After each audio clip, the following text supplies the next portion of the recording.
Hey guys, my name's Rolando Jones, and in this tutorial I will demonstrate how we use Quixel's NDO to produce the details for this Kriss Vector and take you through my workflow. Alright, so here I am inside of 3ds Max. Keep in mind that the principles here apply to other 3D applications. So in front of us here is the high poly model. It's relatively simple, and that's because we can rely on NDO for doing a lot of the heavy lifting. We can add in these grooves, bolts, patterns, and so on. Essentially, we'll be saving time by cutting out parts of the modeling process, but we'll still be able to get identical results. And if we look here at the low poly, there's two individual meshes. Quixel Suite will treat them as individual mesh groups with their own maps. So we'll be using a 4K map for the Kriss Vector, whilst the EOTech site is using a 2K map. And I'll just quickly open up my unwrap here and briefly touch on a few things that I think apply to NDO. So when you have your model unwrapped, one of the first tasks will be to determine how much you can fit into your UV space.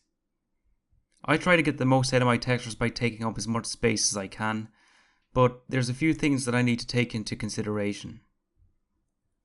So first, I'll try to keep the UV islands of a specific element bundled together. For example, the foregrip here is in close proximity. The same applies to the magazine, silencer, and so on. And that just makes it easier to identify each part when we're using NDO. Also, if lines are perfectly straight on the model, I'll straighten them on the unwrap. Crooked edges result in less detail. And this means I'll also avoid rotating, say, a rectangular piece in an attempt to squeeze it in somewhere. And I find that it's also easier to paint in details like edge wear if edges are straight. And when we get to Photoshop, it saves having to rotate and align logos or text. Another thing is, we also have to watch out for distortion. Sometimes minor distortion won't impact the texture, but we need to ensure that there's no distortion on areas that will be adding additional detail with NDO. Otherwise, the added detail may appear skewed. And finally, it's important to consider your scene placement. Not only should we try to keep them hidden, but again, we also have to take into account the detail that we'll be adding with NDO. So, you don't want to put a seam, say, here, where we're going to be adding text later. So with all that considered, we just have to plan ahead. Otherwise, we could encounter problems while texturing. And this means having to go back, readjust and rebake, which can cause a lot of headaches. Alright, so now it's time to get started with the bake. I've already gone ahead and exploded both the high and low poly here. And this just means that I separated all of the parts so I can have a clean bake without intersecting parts projecting onto each other. And I'm just going to add an edit poly modifier on top here, select all the vertices and triangulate the mesh. With the low poly selected, I'll open up the render to texture dialog and make sure I've selected all of the high poly. So let's just reset the cage here, turn on shaded, and I'm just going to increase the push amount slightly so the cage encompasses all of the high poly. I've already done a test bake, so I already know that this is a good amount. I'll just make a slight adjustment to the cage here. And that's good. Let's go back to the dialog. I've already specified my output path. I'll bump up the padding here, come into options, and seeing as I've done a run through already, I'll disable ray mischeck.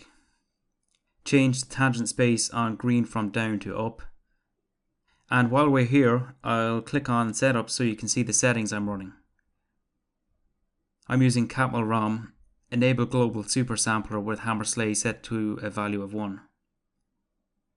Okay, so with that done, I'm going to make sure we're baking out a normal map.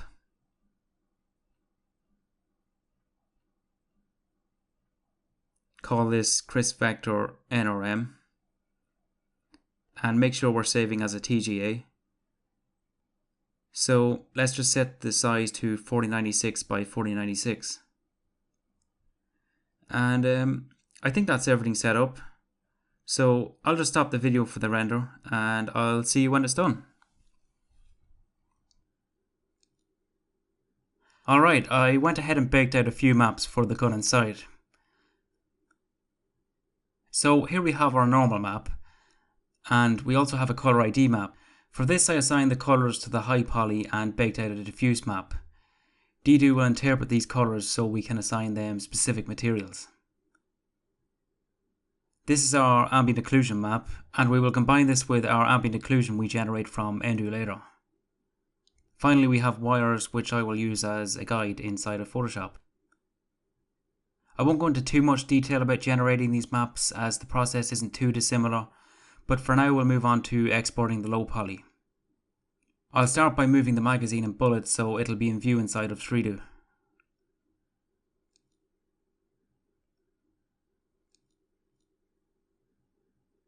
Just change the pivot point to selection center.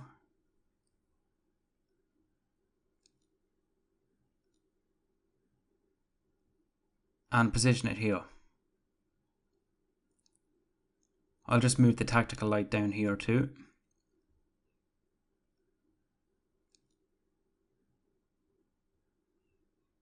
I'm going to detach the magnifier.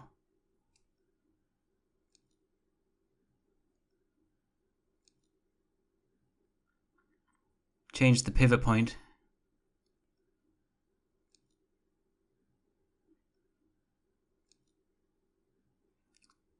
And rotate it 90 degrees. So now I'll just reattach.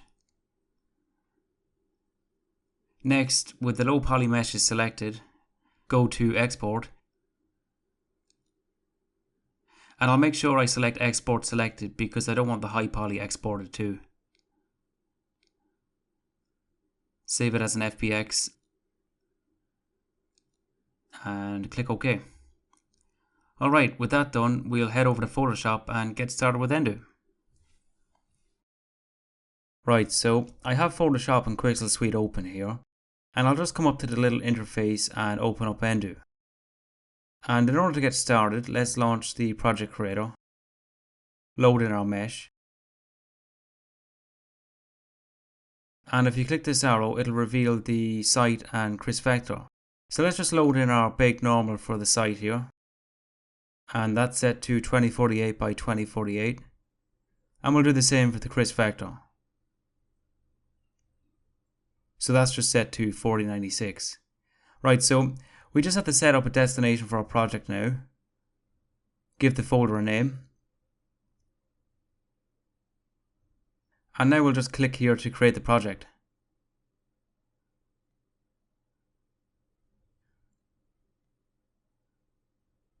Alright, so we have two files, the normal map for our Kriss Vector and the normal map for the site. But for this I'm going to focus on detailing the Kriss Vector. And over to the right here, NDO has created a layer for normal information. On top of this I'll just create a group, call it guides, and I'll load in the wires and ID map.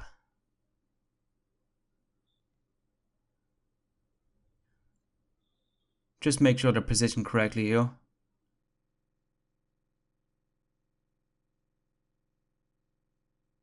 And let's just set the wires to screen. So next up we'll just set up 3D.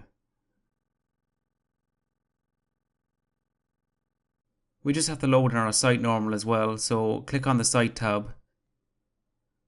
And here we can click force refresh 3D. And that'll just reload the normal map. So the first thing I'll do is lower the brightness of the backdrop. We can also change our lighting environment here. So I'll just use this one. And in the post-process settings, turn on high quality resampling, SSAO, physical camera, and I'll turn off chromatic aberration and check CC deblooming.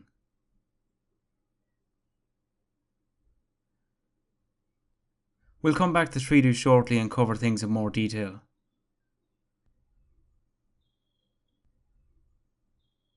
Right, so let's just create a new layer and ensure it's inside a normal folder.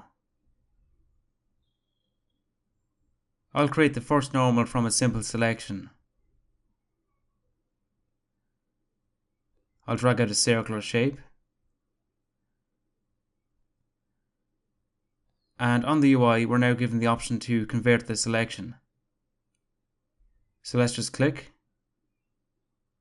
And now we have our first normal detail. And we can use a whole host of tools available to us within Photoshop, from hand-painted layers, paths, text, virtually everything available to us inside of Photoshop. And we'll cover these as we progress throughout the tutorial. So back on the UI, we can make adjustments to the normal. The first one here is shape, which affects the shape of the bevel, so we can opt for a chiseled or smooth look. Next we have bevel type, so we have several different bevel types like outer, groove and inner. And then we have slant, so this just dictates whether the shape goes down or up. Next up is curve, and this changes the look of the bevel.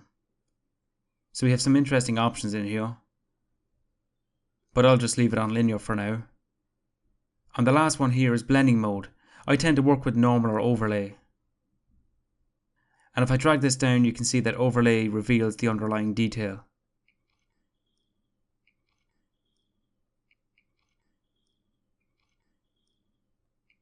So down to the sliders here, we have size, which does what you'd expect. It affects the size of the bevel. And next up is depth. So decreasing the slider will give us a faint, softer bevel, or we can go for a more pronounced appearance by increasing it. The contrast affects the intensity of the normal detail. And opacity, this functions as it does in Photoshop, so you can change the degree of transparency. Contrast and opacity may seem a little similar, but if I just drag this down here, you can see the difference.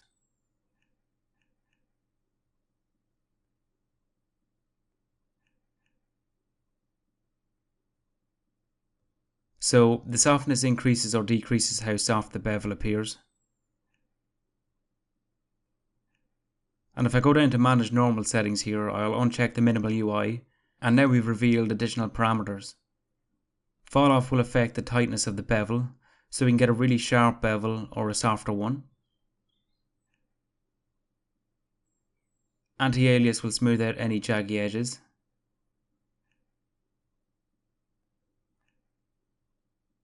And plain fill controls the opacity of flat areas of the normal.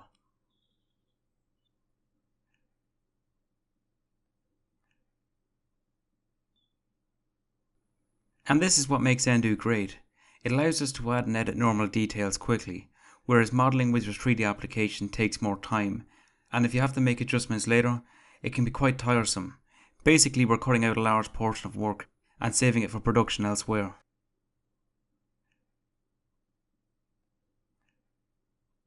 So let's just make some adjustments. I'll set the slant to down, blend mode to overlay, and I'll decrease the size slightly.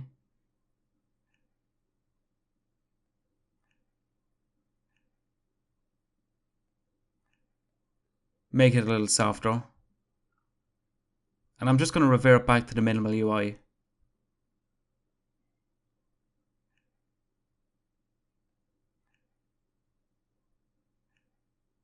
And if I open up 3Do here, we can view the changes we've made. Alright, so to navigate around 3Do, it's Alt left mouse button to rotate, Alt right mouse button to zoom, and Alt middle mouse button to pan. So let's just rotate around here. The lighting can be adjusted by holding Ctrl, Shift and dragging with the right mouse button. And it looks like we have to position the shape correctly. I'll turn on wires here.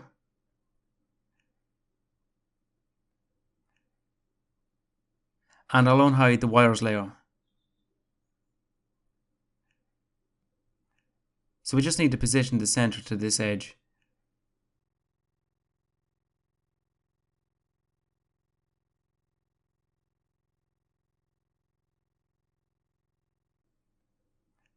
refresh.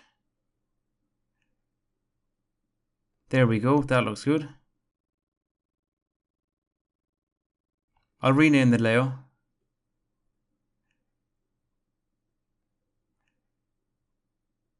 And to keep things organized, I'll put it inside of a folder. Now I'll click on this zip icon here, and by clicking this we will speed up performance, and it will also decrease the file size of our Photoshop document. This is an entirely non-destructive process, which means that we can go back at any time and make adjustments. Okay, so we'll leave the foregrip there for now, and we'll focus on the receiver. So we'll add in these grooves here and on the pistol grip. So for this, let's just try another tool here, and this time I'll use the rounded rectangle.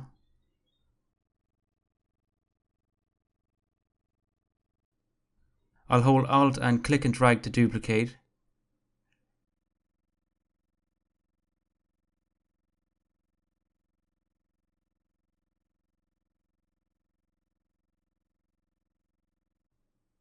And I'll duplicate 8 over for the pistol grip.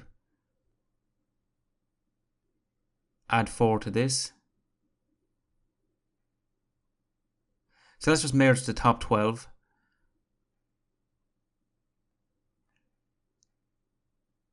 And I'll make sure I have the right ones. And now merge these ones over here. I'll rename this to 9 grooves.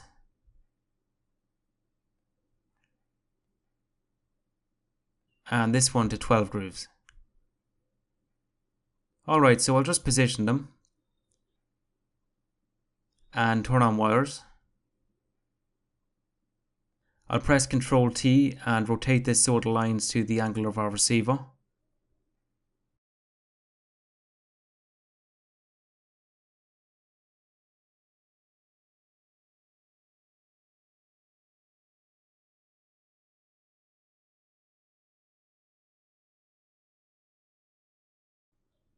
Select the 2 layers and copy them up here. So I'm holding Shift to ensure they stay in line. And now I'll just flip them.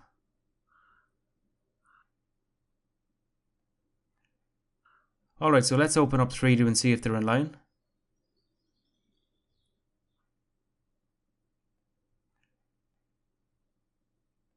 So this one's a little higher.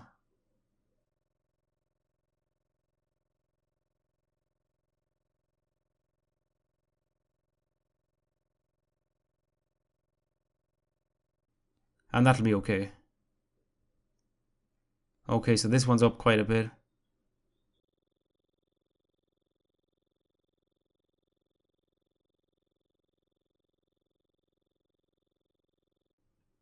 Alright, so I'm happy enough with that. We can always come back and make adjustments to these layers later if we want to.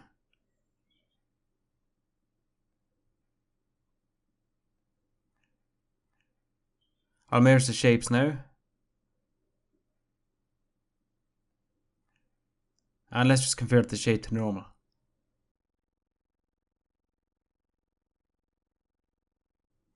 Set the slant to down. Blend mode to overlay. And I'll change the size to 1. And if you hold Control while adjusting the slider, it will snap the value. And if we combine this with Alt, we can halve the value. Or we can double it by combining Control with Shift. So I'll just leave the depth there.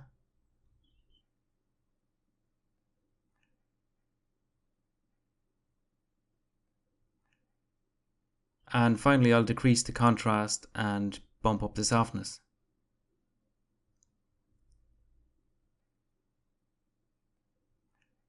And let's just take a look at these changes.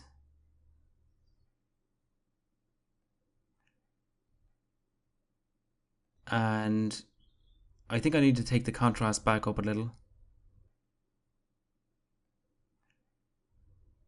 Alright, that's good.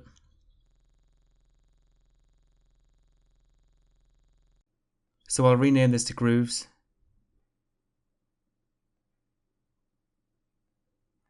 And zip the layer.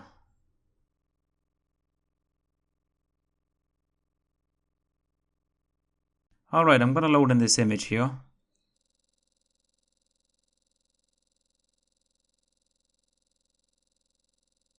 I'll lower the opacity.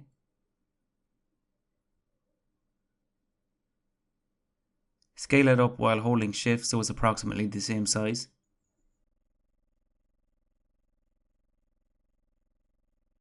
And just make sure it's in line with the grooves.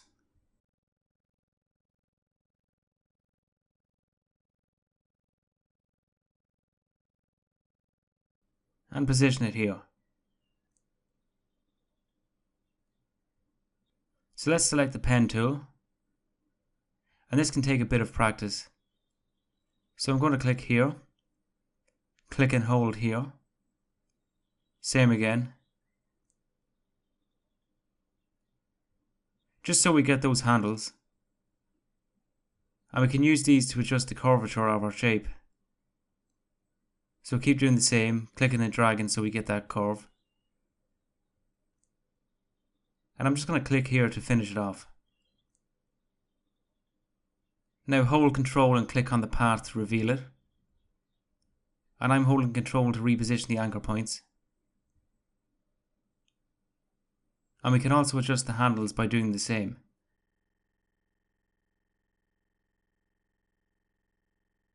Alright, that's good. I'll just click on Convert.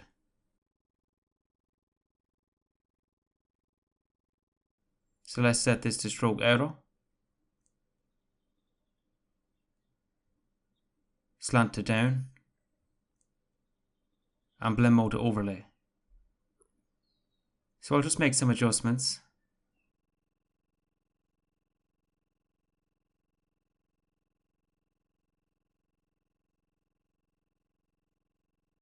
I just want it to be within this edge here. Scale down while holding shift.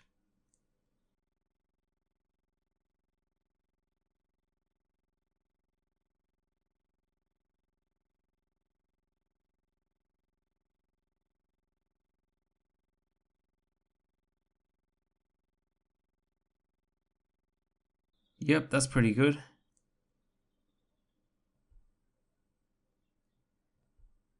Okay, so next up we'll add in the pattern. So this is just an image from textures.com. Make a copy and align it to the top. And merge.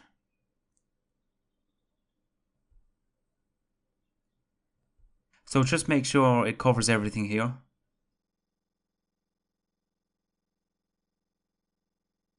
And now we'll convert. So to start, I'll turn the size all the way down. And I'm liking the look of that already, so I'll change the blend mode. So come over to our pen tool layer and control click on this layer to create a selection from the shape we've created. Now let's apply a mask to the pattern. I'll rename this to base and call this one pattern. And let's just group them.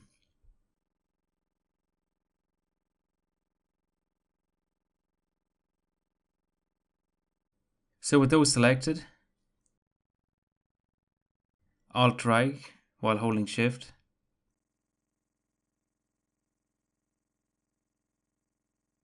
Just make sure they're roughly the same.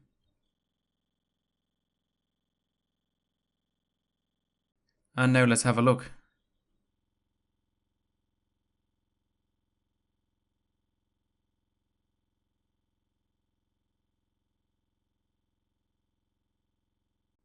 So next up we'll create the bolts on the receiver. So let's create a new layer. Zoom in here. And with a hard round brush, just paint in the middle.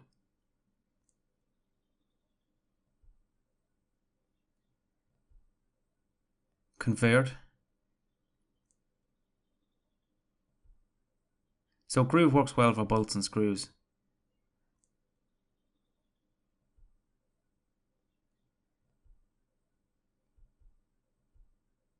And by clicking here we can enter sculpt mode on our selected layer. And this will allow us to edit or add to a normal layer we've created. So we can paint in new details, or we can select the bolt and Alt drag it into position here. So let's just place more around.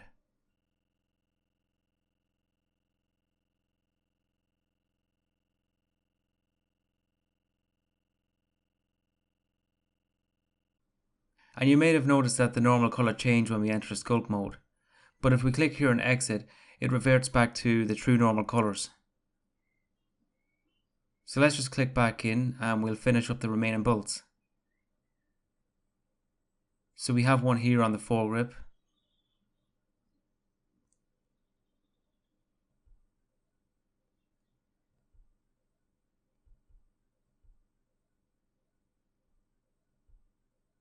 And on this side we have a hex shape. So I'll just drag that out. And everything we create in sculpt mode has to go onto a single layer. So I'm just going to control click and grab this selection. Delete the shape. And on the sculpt layer I'll fill the selection.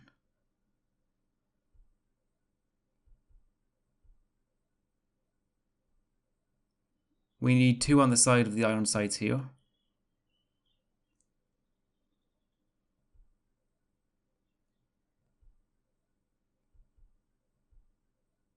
And one here. Onto the side rail.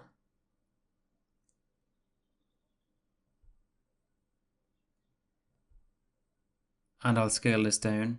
And if you hold Shift and Alt, it will scale from the center.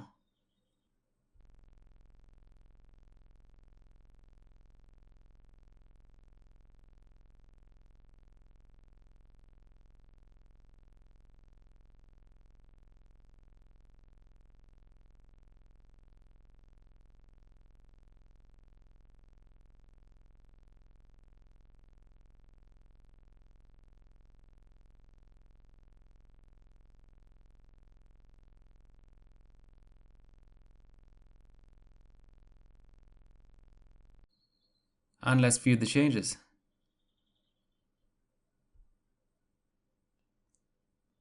So we have some here on the foregrip, the iron sights, side rail,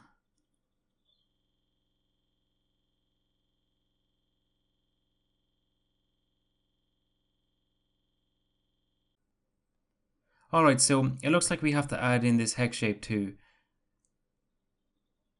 So with the shape tool again, I'll click here and we'll go 26 by 23.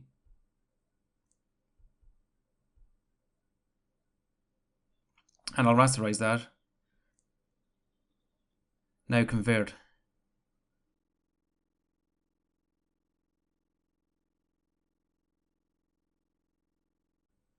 So I'm just going to do the same thing again.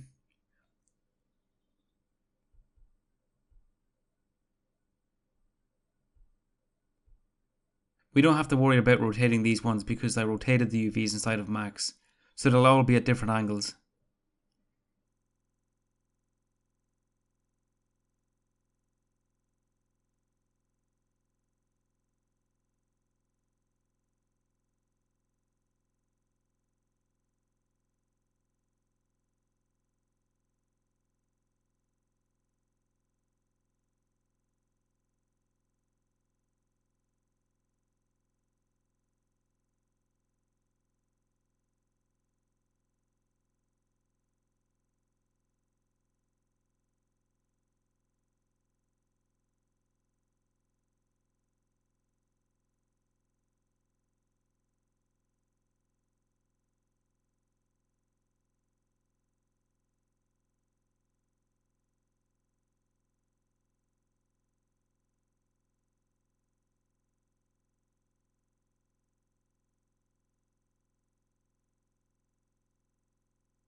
For this one I'll drag out a rectangular selection.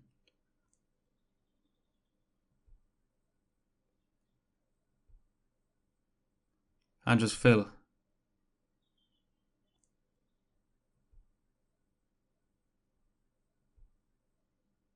And the same again.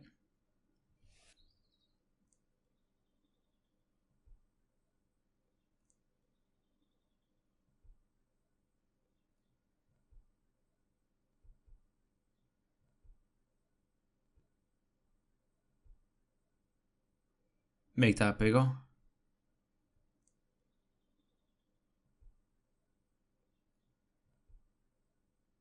And paint in a circle here.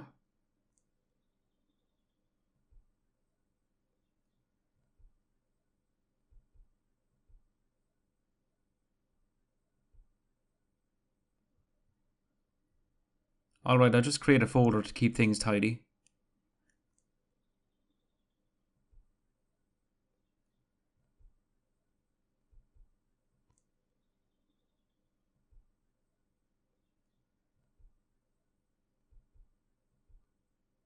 And let's check them out.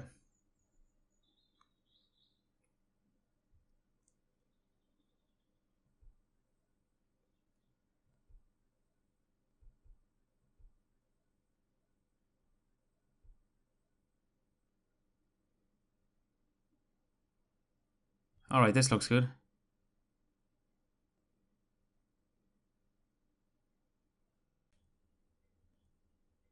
So we'll add in the grooves for the bolt lock here. And this time I'll click on Add New Sculpt Layer. I'll just move it up and rename it to bolt lock.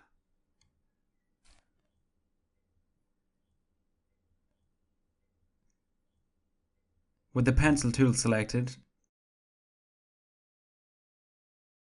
draw straight down.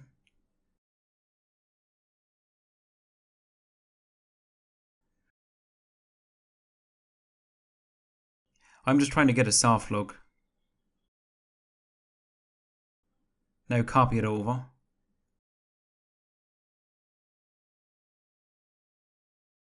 And just make sure the spacing is the same. So I just have a pixel in between.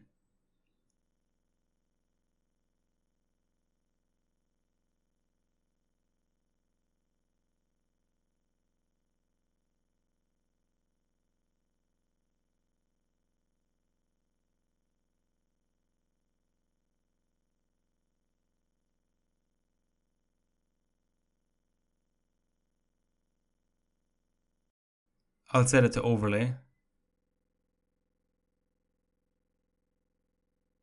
Alright, let's have a look.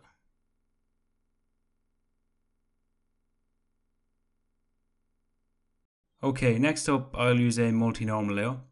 And this is similar to a single normal layer, but we can use an infinite amount of layers.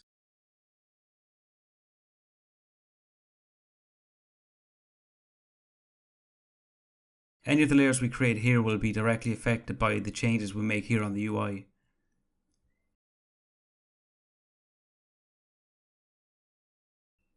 So I'm just going to rename this to text.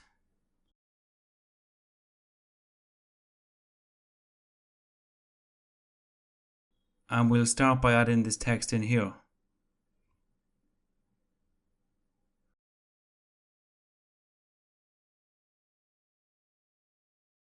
Right, with the text tool selected, I'll just click here, change the font to Arial, increase the size, and set it to strong. And unlike a single normal layer, the detail we add here will appear in true normal colors.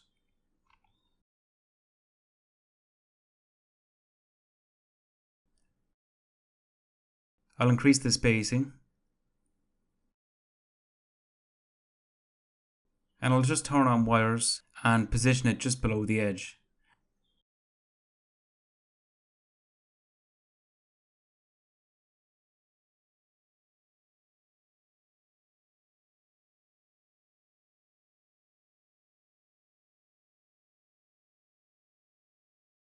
So let's just make some adjustments. Decrease the size, set the slanted down, blend mode to overlay, and it looks like we need to smoothen that up a bit. Maybe adjust the depth slightly.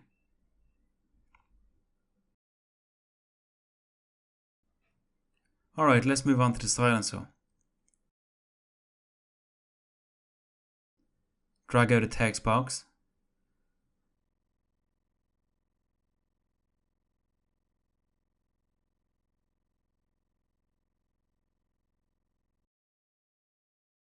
and I'll rotate it 90 degrees.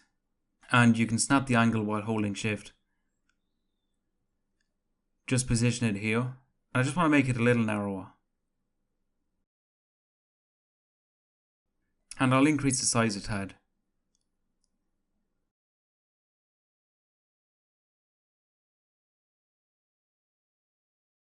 Alright, next up, type here.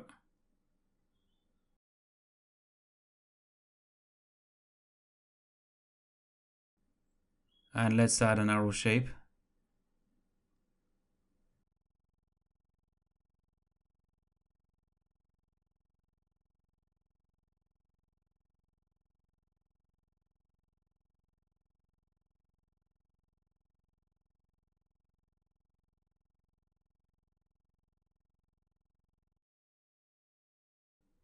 New layer. And paint in a circle. And if the brush cursor isn't visible, you might just have to press caps lock.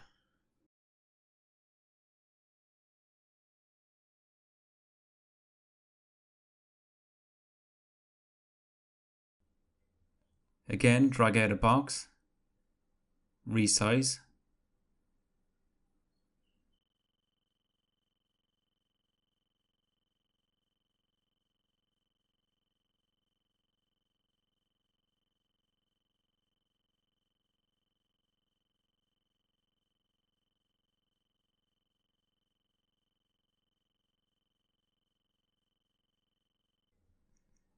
now onto the bullet. I'll select the ellipse tool,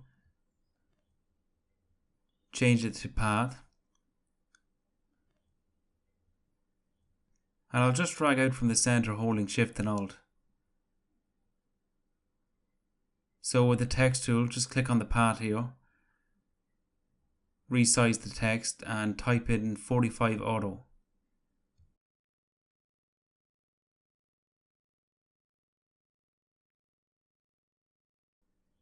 Alright, so onto the magazine.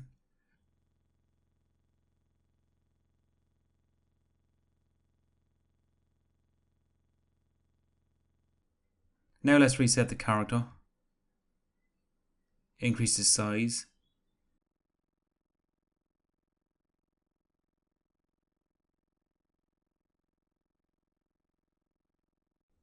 Next up is the Glock logo. So select the rounded rectangle. Change it back to shape. And I'll click here and enter the dimensions. So let's say 58 by 46. Now let's rasterize the layer. Control click to grab the selection. Now we'll come up to select, modify, and we'll contract the selection by 3 pixels. So let's just delete that. Zoom in.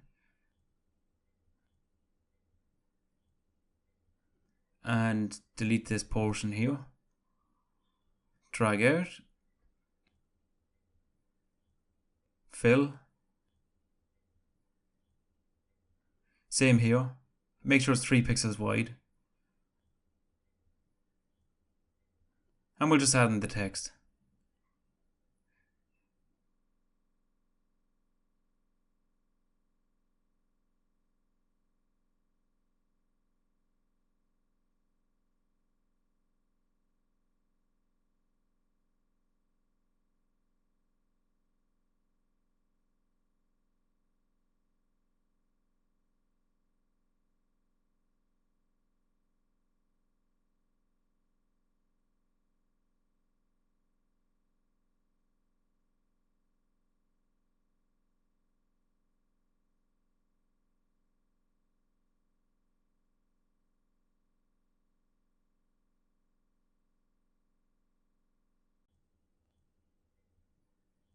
I'll decrease the size, but I'll bump up the height.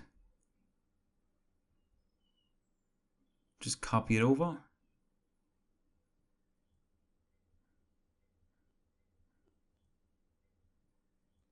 And I'm going to center it along this edge. Drag it back. So 47 pixels. And we'll do the same for this one, just to ensure they are positioned precisely. Now let's copy them down. So 72 pixels. Same again.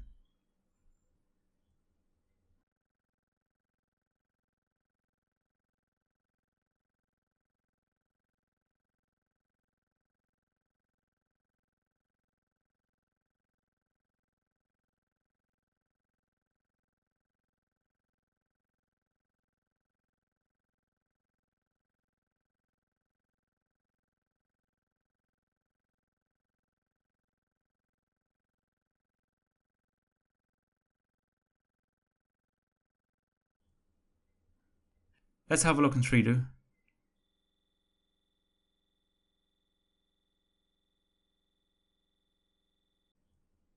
Actually, I just want to come into post-process settings and turn on sharpness.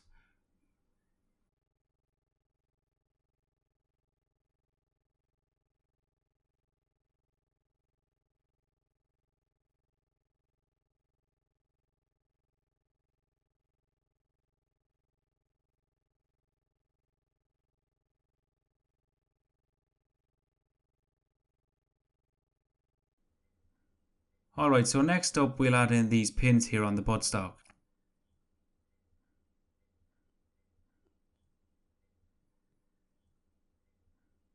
First I'll delete the path we created earlier. So we'll add in another multi-normal.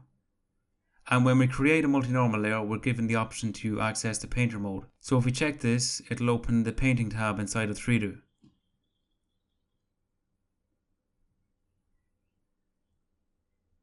And when it comes to painting in 3D, I like to work in orthographic view. And this can be enabled by pressing P. So we can use J, K, L and I to navigate around. So J, K, L and I. Okay, so let's just zoom in here. I'm adjusting the size of the brush with the square brackets. And if we click and hold shift, we can create a straight line. And I'll shift click here. And here. So we've now created a mask. So I'll come back into perspective view by hitting P. Press F to focus back on the mesh. And to convert this mask we can hit shift and spacebar. And now we've created normal information.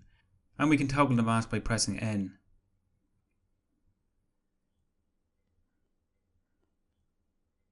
We also have access to a variety of brushes here.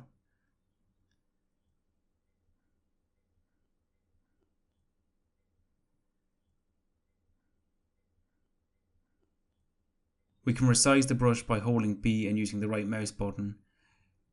B and the left mouse button to rotate. And B combined with the left and right mouse buttons will adjust the opacity.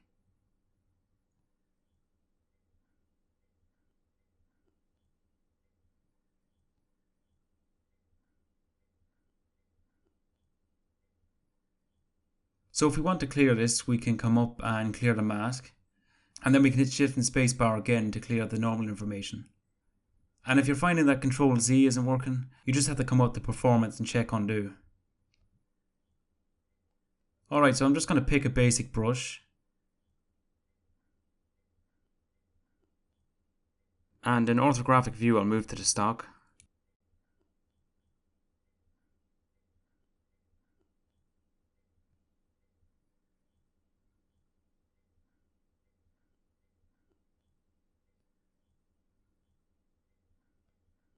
Just paint here. Press E for the eraser. And I'll decrease the size with the left square bracket by 5 steps. So just erase. B for brush, E for eraser.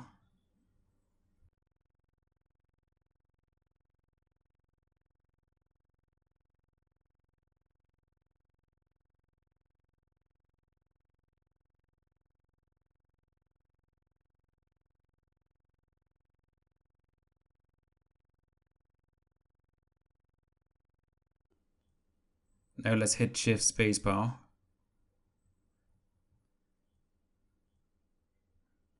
So I'll just decrease the size.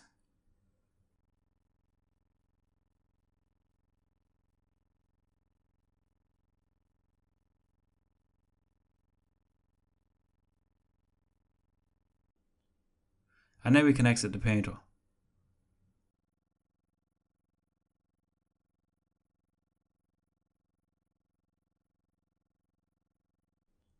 And you can see the added detail here on the normal map too.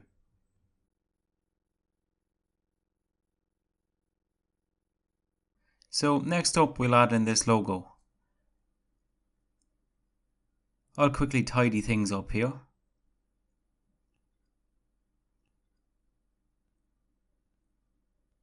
Unhide our reference. And we'll just lower the opacity so we can see underneath. Decrease the size by 5%. And adjust the angle slightly.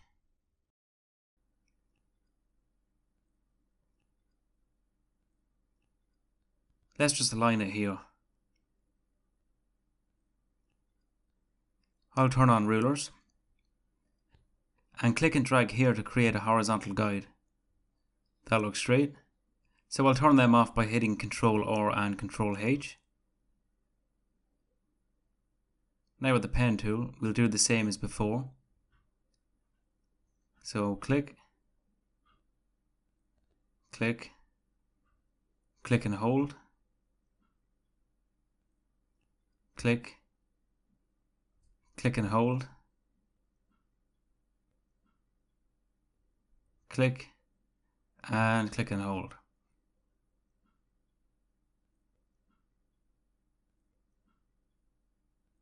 Alright, now I'll right click and we'll fill the path. I'll quickly delete that path.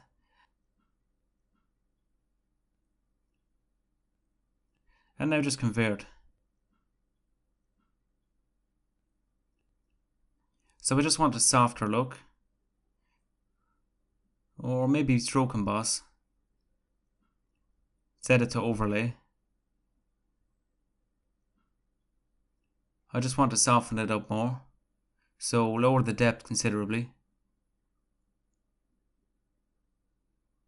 Make it a little more intense.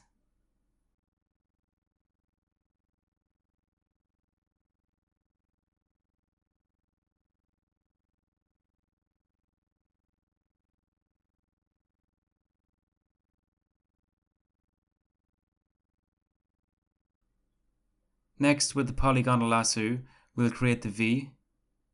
So I'll click,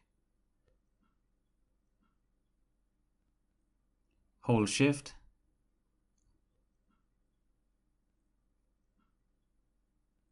so I'll hold Alt to subtract.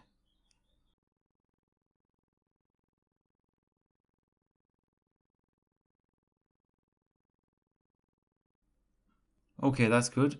Create a new layer, convert, lower the size,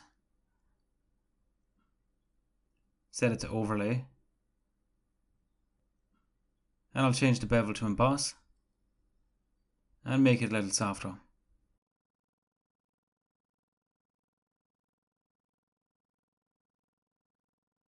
Alright, I'm happy with that. I'll just rename this.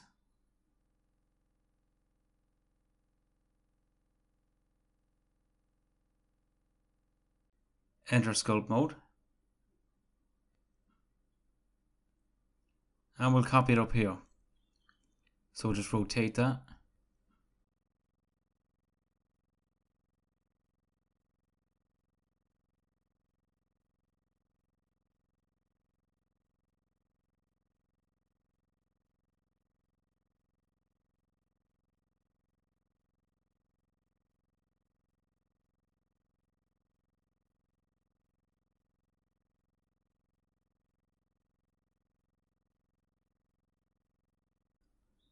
And I'll just make sure they're the right distance. So 34.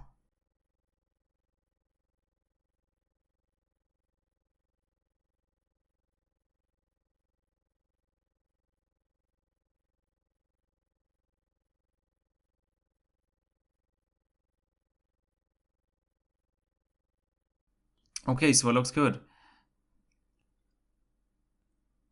Now we'll add in the Kriss Vector and 45 ACP text. And we'll add in the fire settings here too.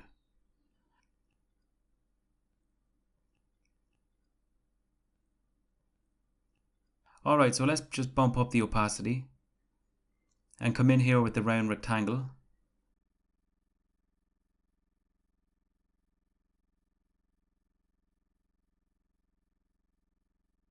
So we'll just merge and rasterize these two. Add a new multi-normal. And we'll just put that layer inside.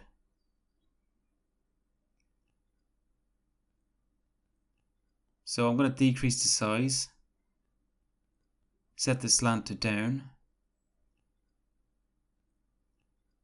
And with the pencil tool, I'll just paint here and here, just to give it a slight curve. Let's unhide this layer. And we'll copy them around.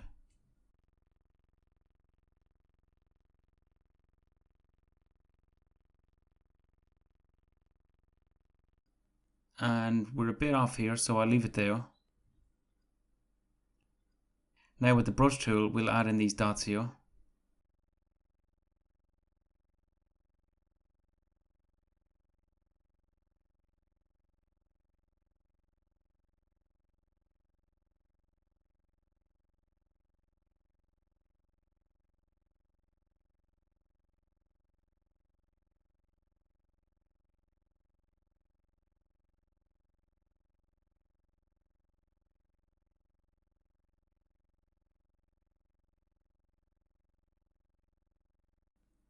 So I created these fonts earlier.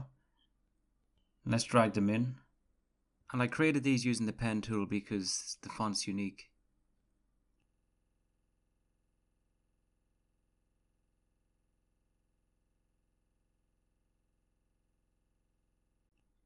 So let's position that there. And we'll take note of how many pixels above it is.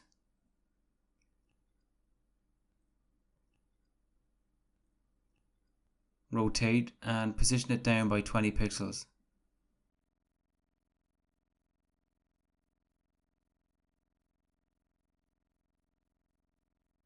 And like before, use the edge as a guide.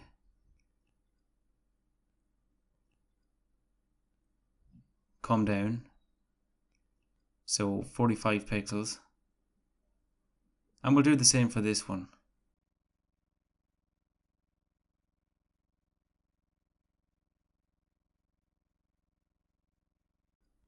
And 45.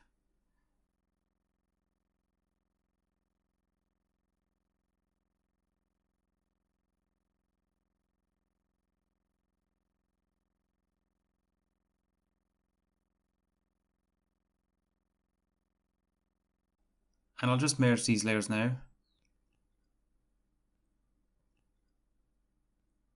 And zip.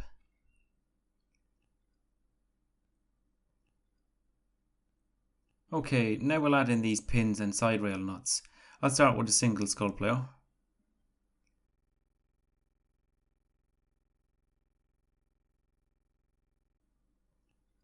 And I'll just change the size of the brush to about 55. So in the middle, copy them around.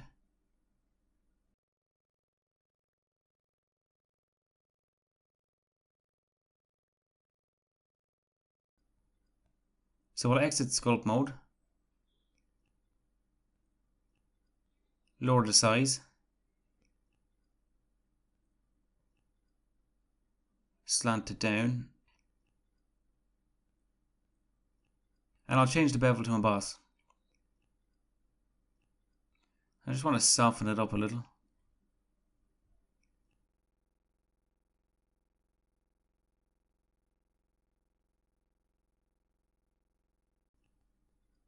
Alright, on the other sculpt layer, we'll add the bolts.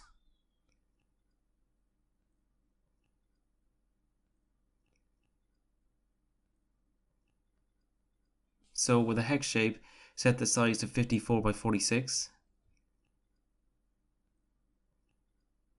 Position it in the center.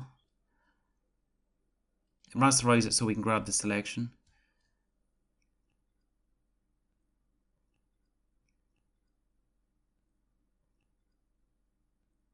And fill the layer.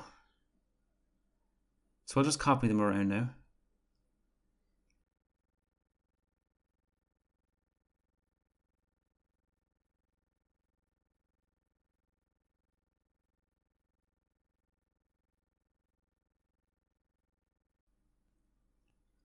Rename this to middle.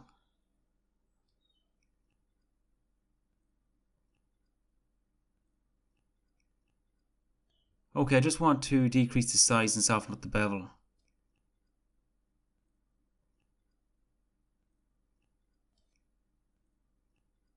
And finally, one more skull player.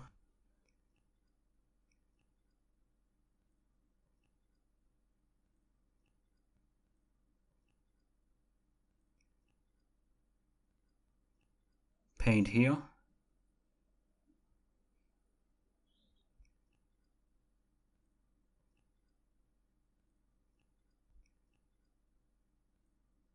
And finally here.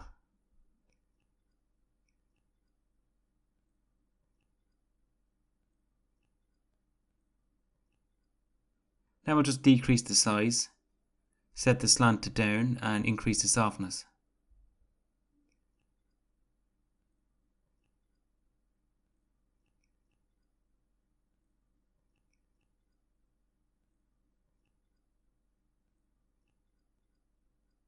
So let's just rename this one to top and put the 3 layers in a group.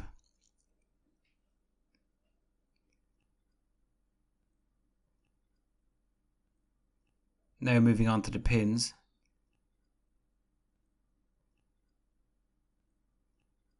Same process as before.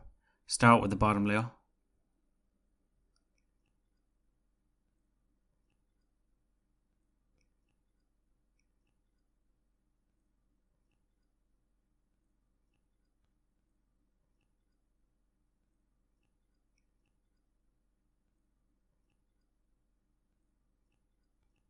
I'll use a brush with the size of 65.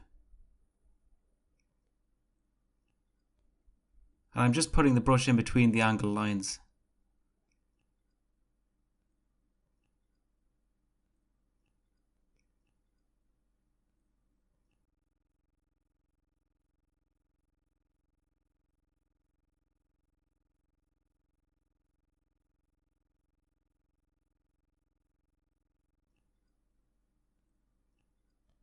And this layer will function as the hole the pin sit in, just to give it some depth. Okay, lower the size. Set the slant to down. Stroke emboss. And set the blend mode to overlay. I'll just add a little softness too.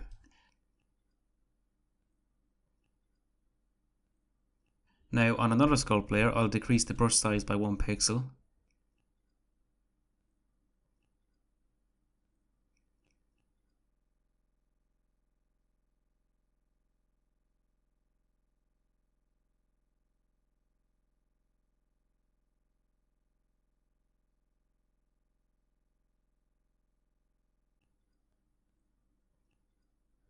And just paint right in the middle here.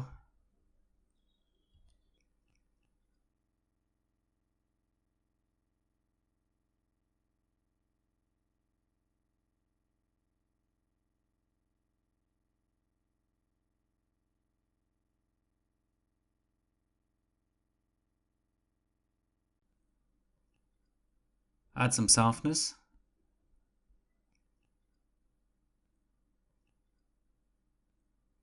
And we'll rename this one to middle.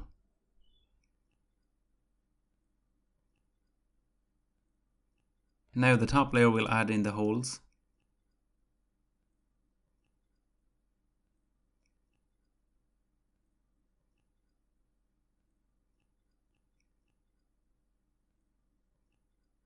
Give it a size of 2. Set the slant to down.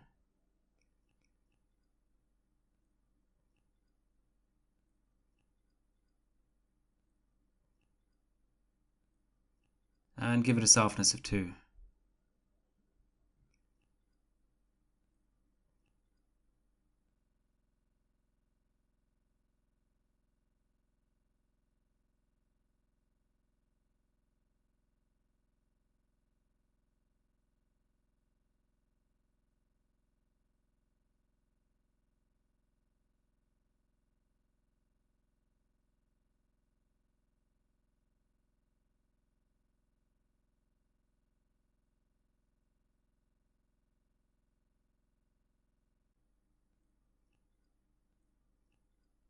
Alright, everything looks good.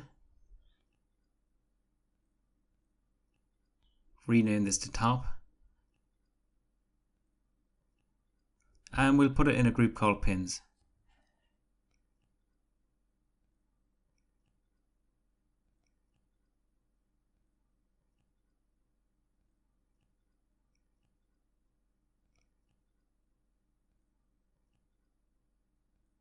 Okay, so now we'll finish up on the receiver. We just need to add in the V at the front, do the magazine catch, and add in this detail here. Alright, we'll create a new layer called grooves.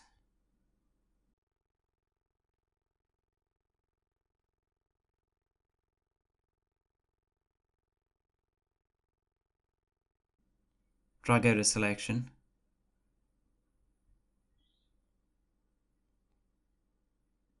Fill it with white. And just copy the selection down several times.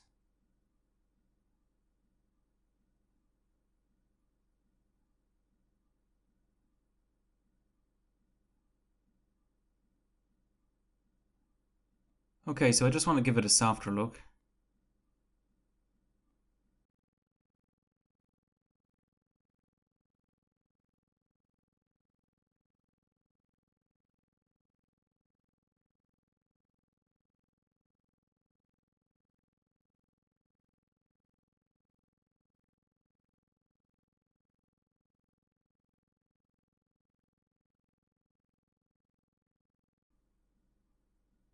So let's paint in the screws now.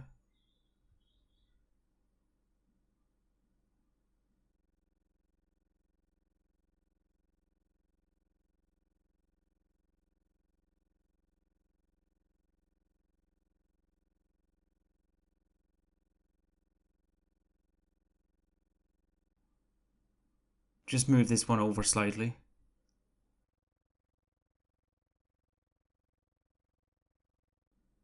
And I'll set the bevel to groove.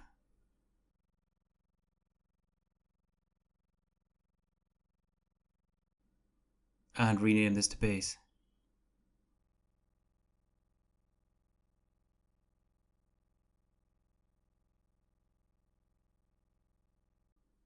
Now we'll add in the hex shape.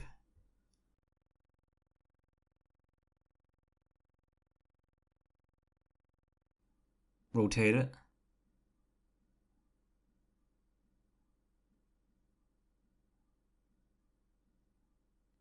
Now let's merge and rasterize.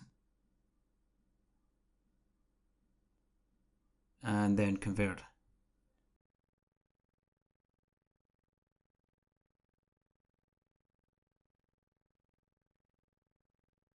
I just want to decrease the intensity slightly.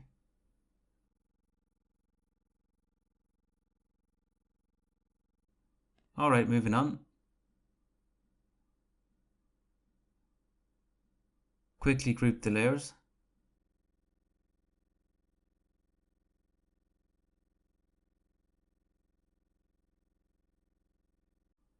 And now let's find the V symbol we created earlier.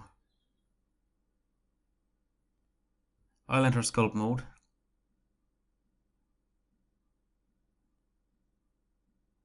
Select it.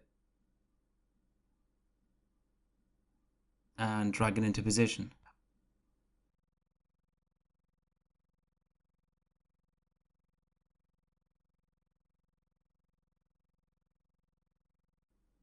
Onto the other side of the receiver. I'll turn on my ID. And I have this detail painted in, so let's pick the magic wand and select it.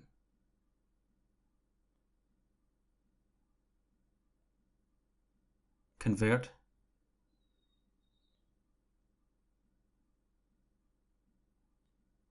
I'll set it to stroke arrow.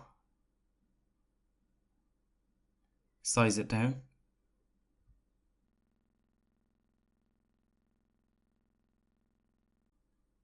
And I'm not liking these edges, so let's try and soften them up.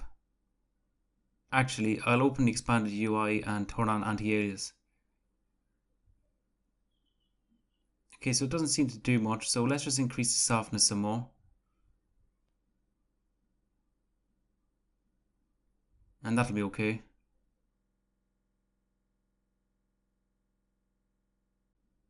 Alright, I think I need to edit these bolts. They just look a little faint.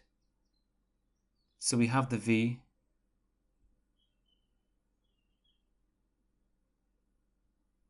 Okay, everything looks good, but I just need to make the adjustment here.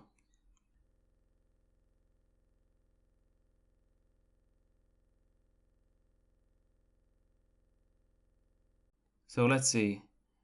Maybe increase the size by 1.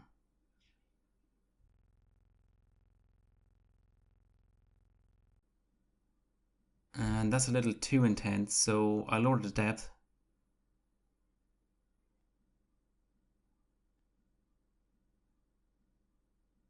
And let's take a look.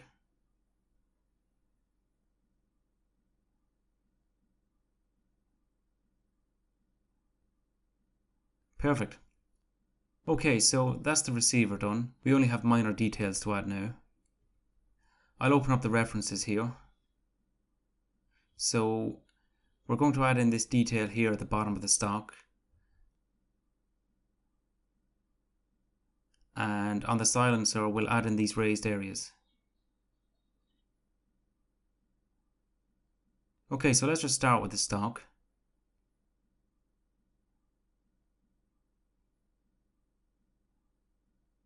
So we need a rectangle. I'll set it to 132 by 16.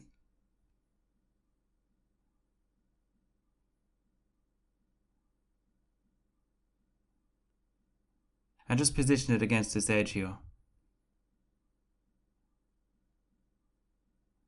Same again, but bigger.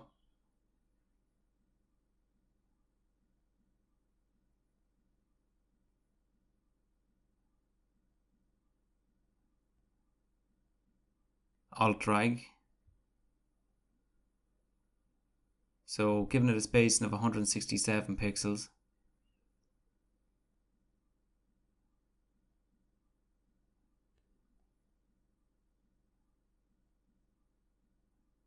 So we'll just select merge and rasterize now.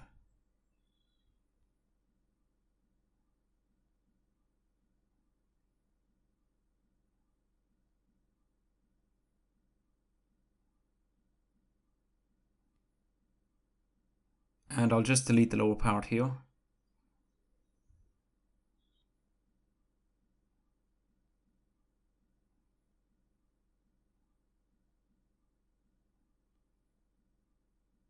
And there's 2 small rectangles at the end.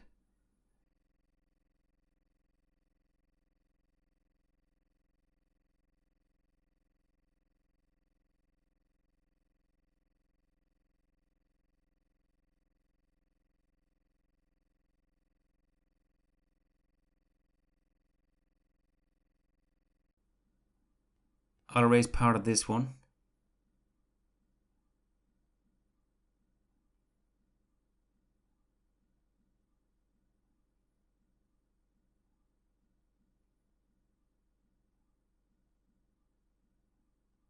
Making sure I don't erase the top one.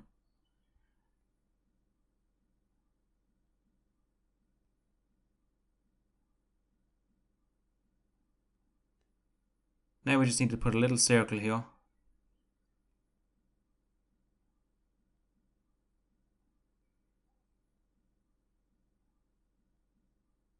I'll just move them slightly down.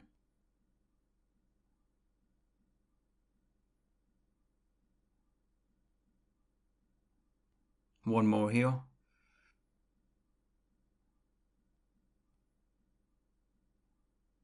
And that's the stock done.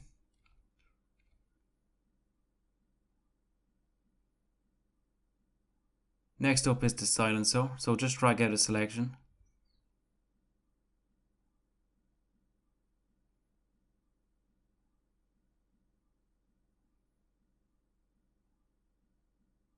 Fill.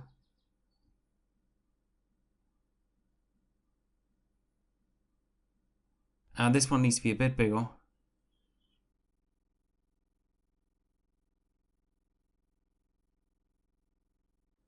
Rename this to silencer. And this to buttstock.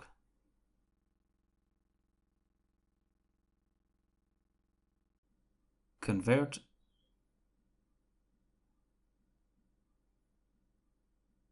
and convert this one.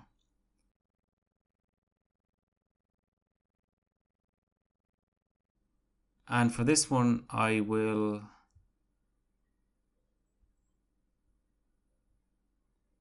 we need to enter sculpt mode. Control T, and make sure it encompasses the entirety of the silencer.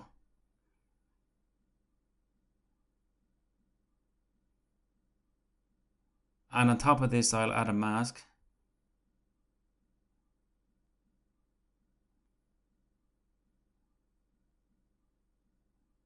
Actually, no, I'll delete that for now.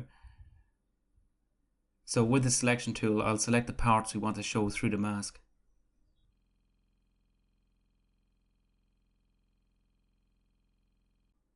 Now click back on the mask. I'll quickly hide this here.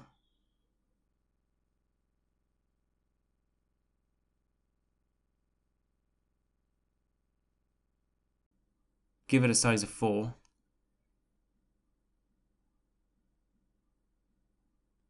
Change the curve to half round.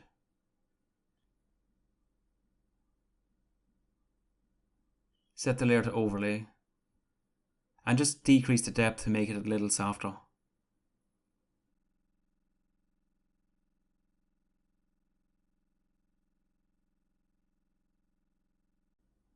Not much to do here, so slant to down.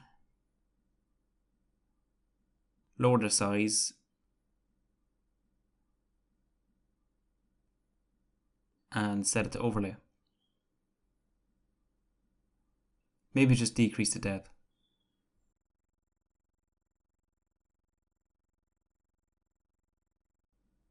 Okay, so finishing up now, we'll add in the holes here.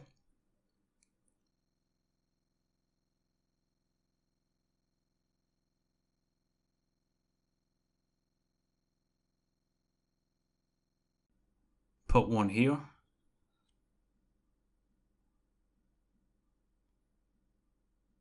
Alt and drag. We'll make it a little smaller. And set the slant to down.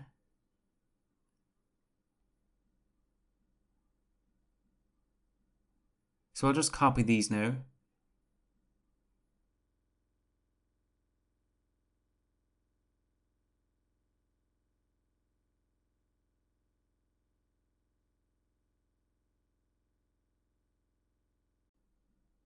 Over here. One in the middle. And a smaller one down here.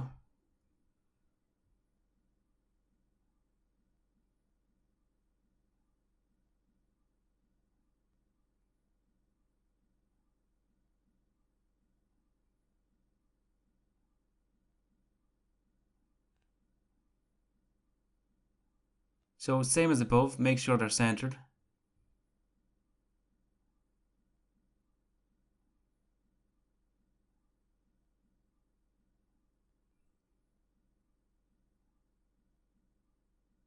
I'll move them slightly over.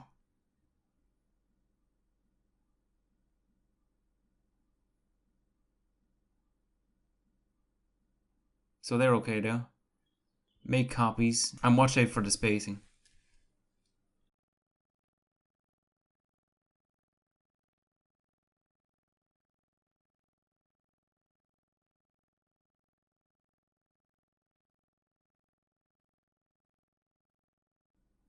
I'll call this mag holes.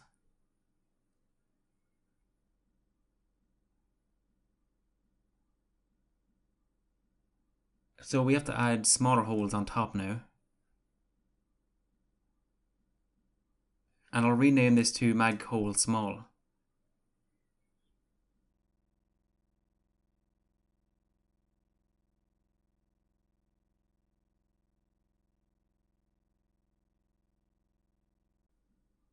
So same as usual, decrease the size and slant it down.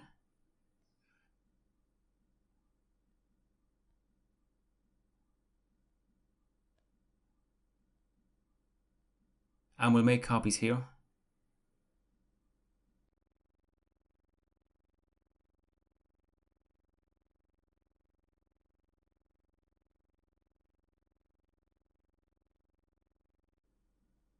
We just have to add in the Kriss Vector text.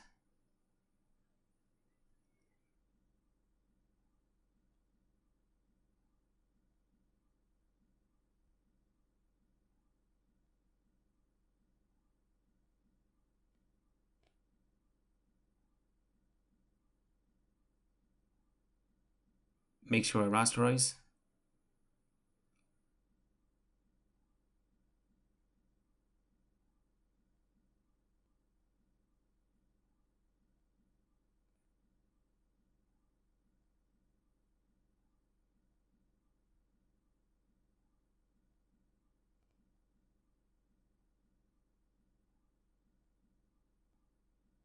Make it smaller.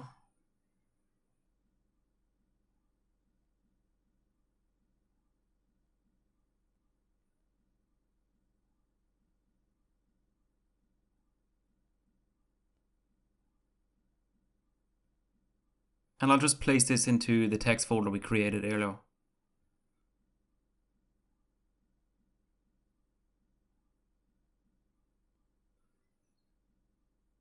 And the last thing, we need to create text that's protruding from the surface. I'll drag in this text here.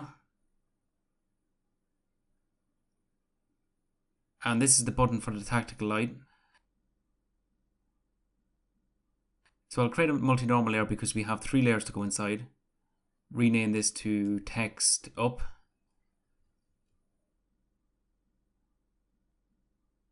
And drag in the surefire layer.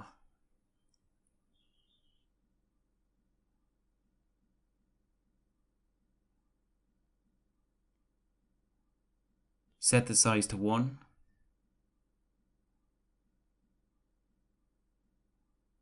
Blend to overlay. And we'll lower the depth by a good amount.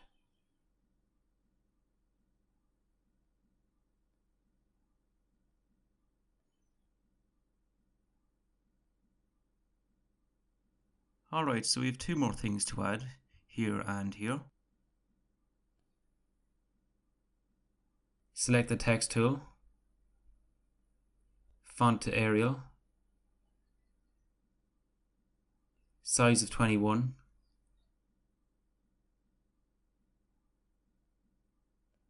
and we'll set it to bold.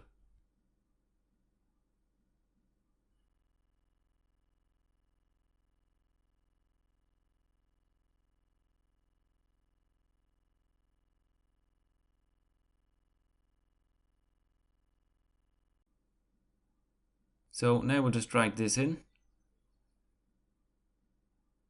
position it here, and we're done. So let's have a look in 3D.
Right, so the last thing we need to do now is convert the normal map to an ambient occlusion map. So just come up here and click on Map Converter. Here we have a number of different maps we convert our normal to.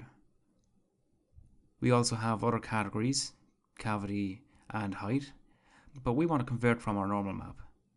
So if we control click, we can select multiple maps for a batch render. We only need AO for this.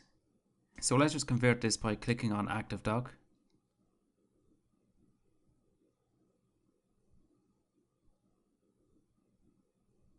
So now we've generated the map. Next we'll grab our baked one.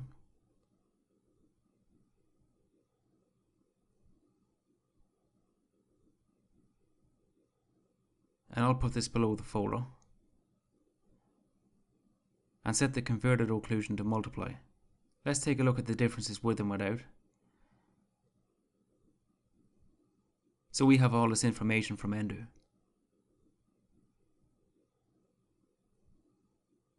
We can make adjustments here to the shadows.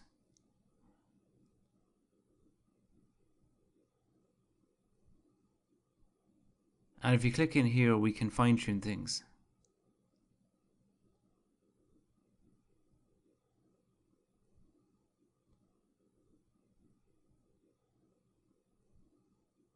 So the first thing I'll do is turn off large shadows. We're getting that information from our baked normal. And I'll turn down the medium shadows.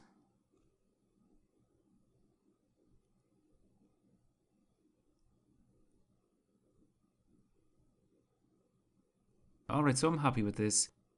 We'll just save this out now.